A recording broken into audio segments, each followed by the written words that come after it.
Hello, my sisters and brothers in Christ. We continue this faith journey. Sometimes we know that these back to the basics can be so very, very helpful, but sometimes I wonder to myself, is anybody actually watching these?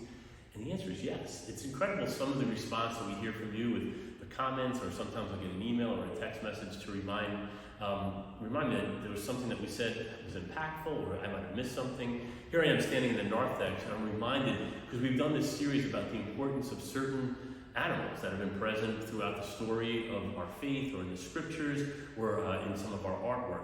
Right here in the narthex, we have these two stained glass windows, and you may or may not know this, but there's represented here in four of the panels the four gospel writers. And so I was quickly reminded by someone, thank you, Alfred, that the presence of these animals are a reminder of there's a meaning behind each one. So if I can kind of direct your attention over to this side, you'll see we have St. Matthew and St. Mark. St. Matthew has the image of the winged man, otherwise known as an angel, right? And so the importance of Matthew's gospel is the humanity of Jesus. And so very, very often we'll see that present throughout Matthew's gospel, but specifically in the genealogy and following of the importance of his humanity, how it was passed on from generation to generation. And so there's that image of the winged man.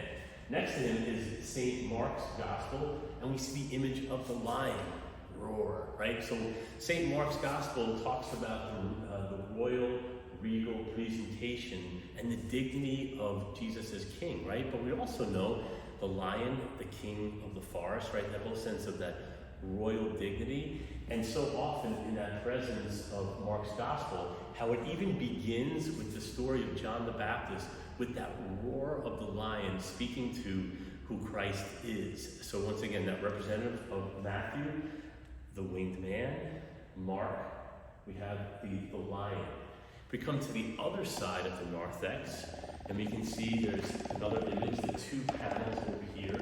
One is for St. Luke, which has the ox, and the other is St. John, which is the eagle. So St. Luke, very often throughout the scriptures, it's the sacrificial presence of the life of Christ, that sacrifice. But we know that the ox, in our Jewish history, in the background of our faith, the oxen were often used for sacrifice.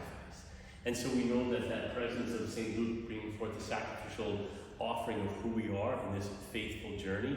So we have the oxen. But also another really cool part is in the nativity story, there's the presence of the ox and the donkey, right? When Jesus was born, there's that powerful, again, beautiful connection of the ox, St. Luke, that representation.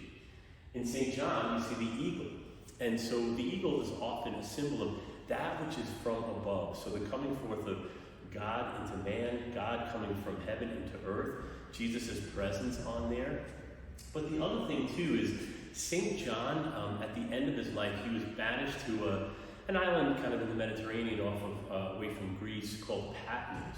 And because he continued to write and tell the story, John the Evangelist, he was also actually known as the Eagle of Patmos. Again, that connection of Patmos, the island that St. John was banished to.